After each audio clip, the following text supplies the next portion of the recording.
Welcome to the Answers Yes podcast, where we interview some of the most interesting people that have said yes to opportunities in their life. We hope that through these stories, you can learn to create your own destiny by saying yes along the way. Join us as we explore the new series covering topics such as passion, integrity, and hard work. I'm your host, Jim Riley, and I hope you enjoy these interviews as much as I do. I believe that everyone has an important message worth hearing.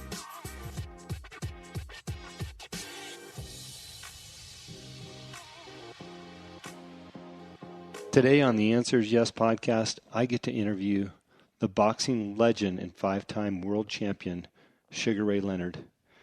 Now, I'm not sure of those that are listening now were around late 60s and 70s and early 80s to watch Sugar Ray fight, but he was one of the most incredible boxers of our time, and I remember growing up watching him on regular TV, NBC, ABC, and just being impressed by the man himself and his discipline and his patience to be an incredible boxer.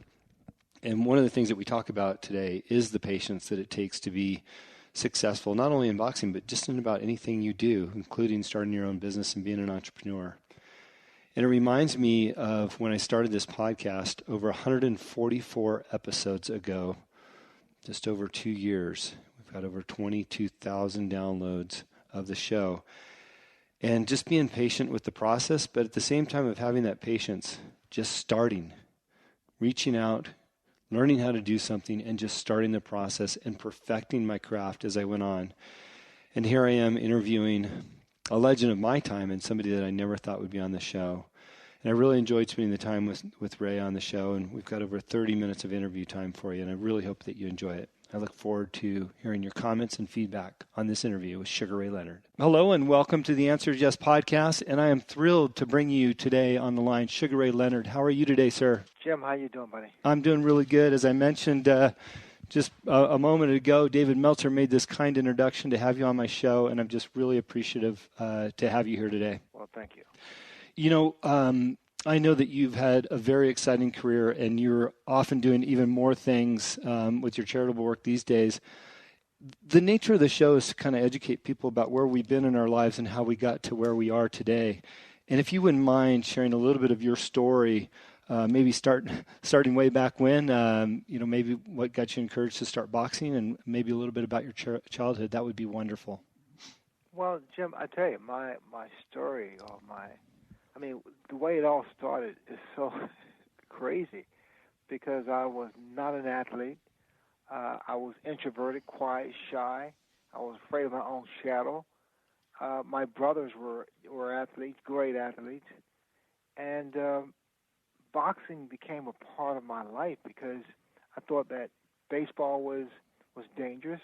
I thought football was dangerous. In fact, no one ever, even my friends, never chose me to be a part of their team because I wasn't that great of an athlete. But when I discovered boxing, I was like 8, 9 years old in Washington, D.C., number 2 boys club, I put the gloves on. This kid hit me in the nose. I took the gloves off, and I didn't go back to boxing until I was like 14, 15.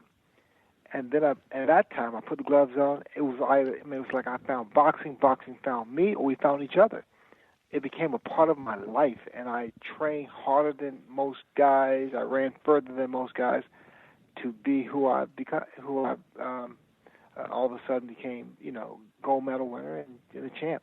What was it in you that gave you the desire to train harder and work harder? Because I know at a young age, we just don't have that discipline instilled in us to do that. And I love hearing from athletes when they say, I trained harder than everybody else. What was it that made you want to do that?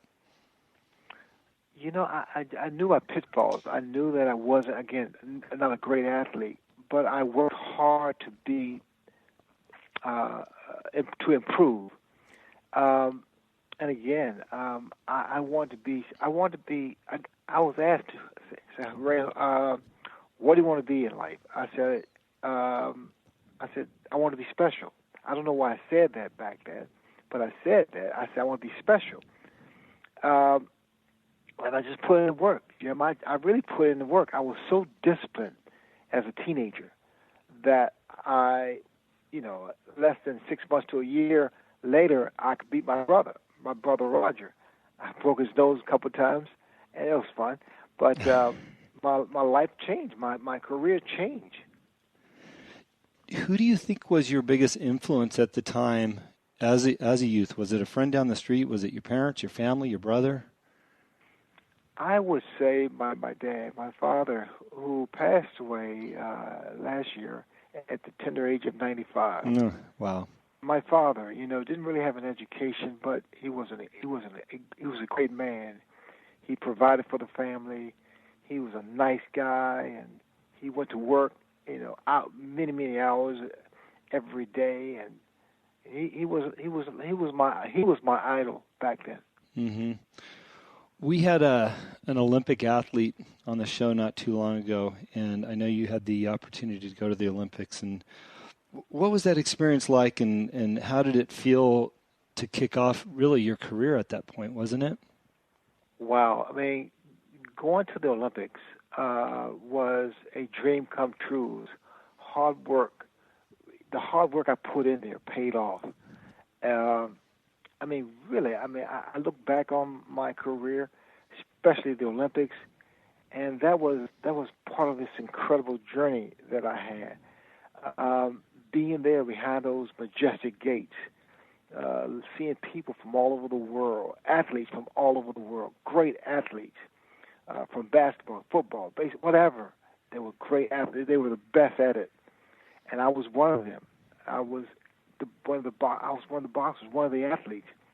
It was the most memorable moment, precious moment in my life, because it wasn't at that time. It wasn't about money or fame. It was about representing myself and my country. Mm-hmm. Now, if I remember correctly, I'm only a few years younger than you. At the time, boxing was a big sport in the Olympics. It really was an important sport. And did it feel that way when you were over there, or did you feel you were just a part of all the other sports? No.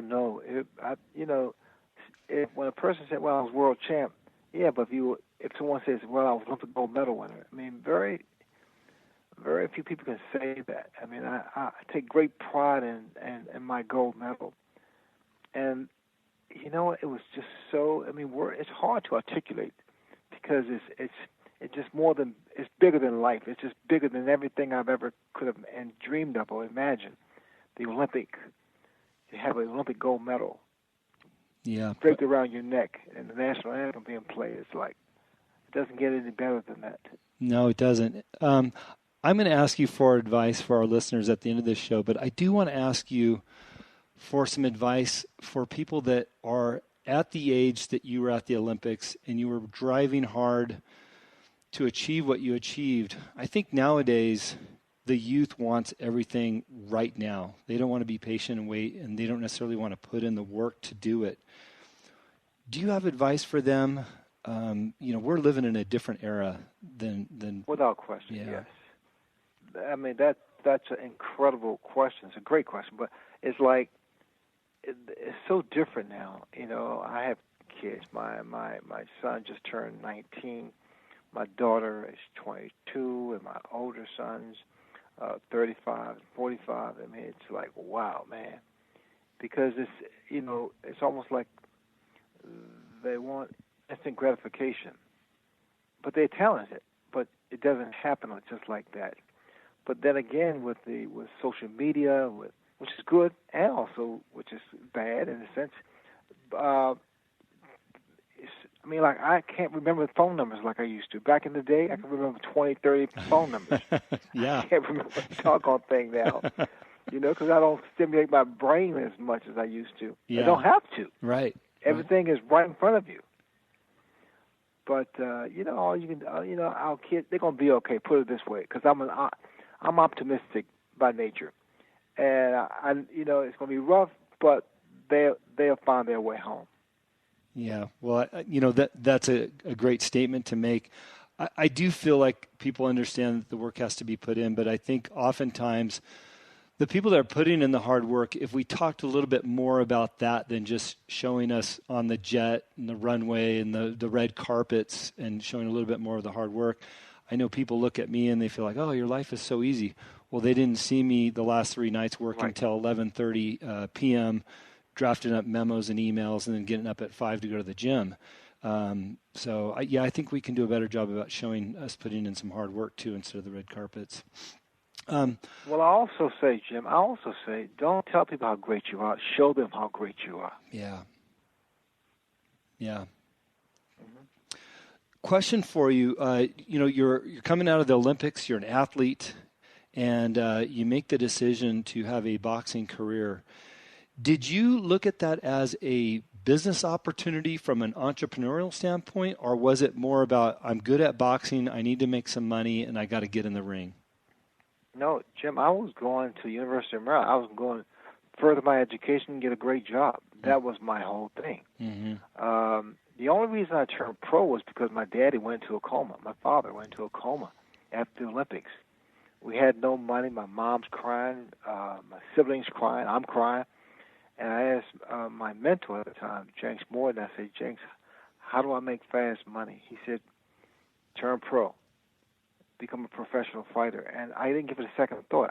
I turned pro for just that reason, to provide for my father medical and give him a better life, because he was really, really sick. They didn't think he was going to make it.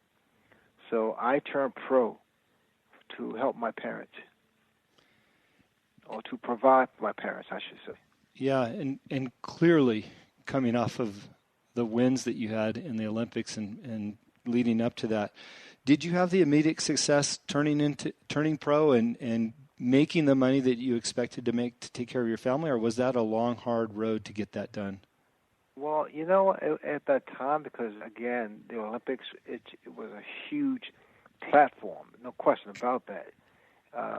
Especially winning the gold medal, it was like, wow.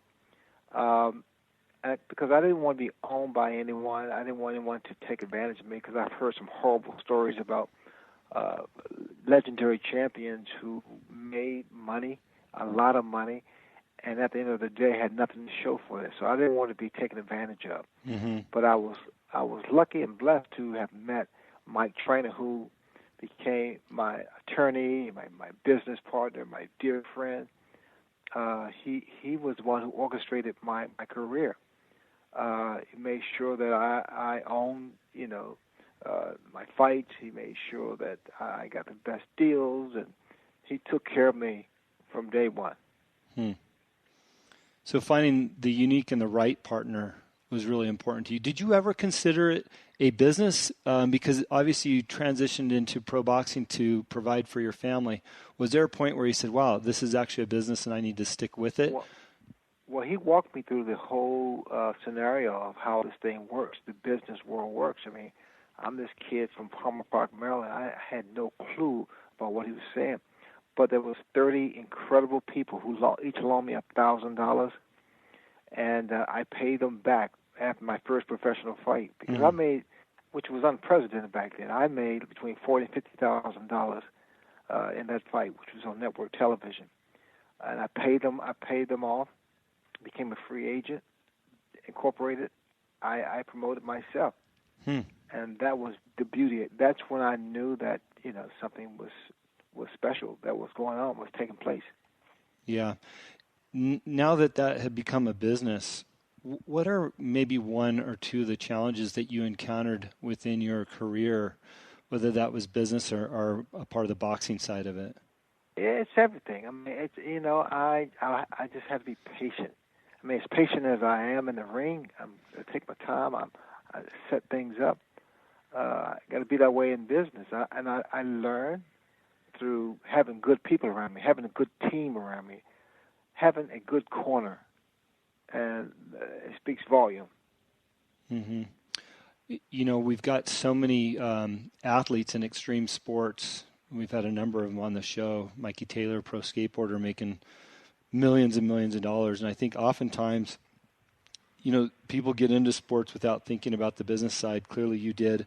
I think they're getting smarter to that, and I love to hear that you had a great partner early on to create the business out of your boxing career, because it's important to know that it is a business too at the end of the day.